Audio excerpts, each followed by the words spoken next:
Okay, so this is our service learning project. Sam and I picked up trash in Laurel Park and the surrounding areas. So this is a picture of Laurel Park with some trash. This is a picture of Sam picking up trash. And this is a picture of me. So basically what happens is this trash on the ground ends up covering the grass, preventing sunlight from reaching it.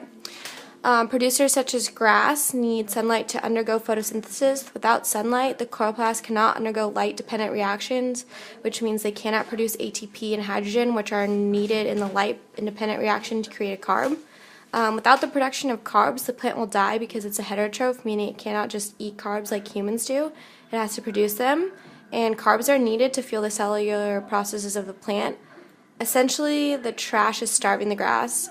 At the same time, less oxygen is being released into the air because O2 is a byproduct of the light-dependent reactions.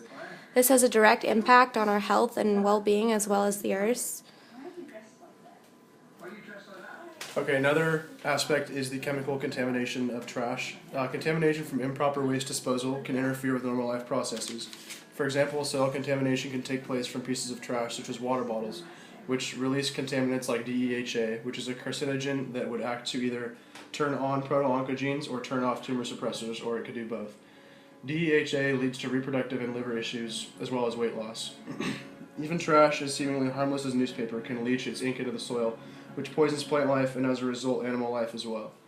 Although we didn't see it at Laurel, improper waste disposal can also greatly affect marine ecosystems. Mesh, plastic bags, and other pieces of trash can entangle and or suffocate marine life, which Conservation International says leads to millions of deaths per year. Some pieces of waste form clusters, which lead to algal blooms. These blooms can suffocate surrounding life by taking away nutrients from the surrounding waters. And this leads to our third point about its direct interference on the environment. So all this excess trash ends up either making its way into Bellingham Bay or being placed or picked up or eaten by wildlife.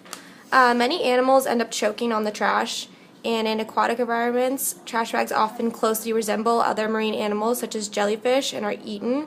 Obviously, plastic isn't meant to be eaten, and many of these animals, such as seals, end up dying. Seals are the top predators in the marine ecosystem, and without them, the fish that they eat spawn out of control and eat up many of the resources in the bay, which other organisms rely on as well. The whole food web becomes damaged. Also, since the seals mainly rely on fish, if the fish are eating trash and are unhealthy, the seals too will be unhealthy. The ecosystem relies on a very delicate balance that us humans greatly affect when we litter.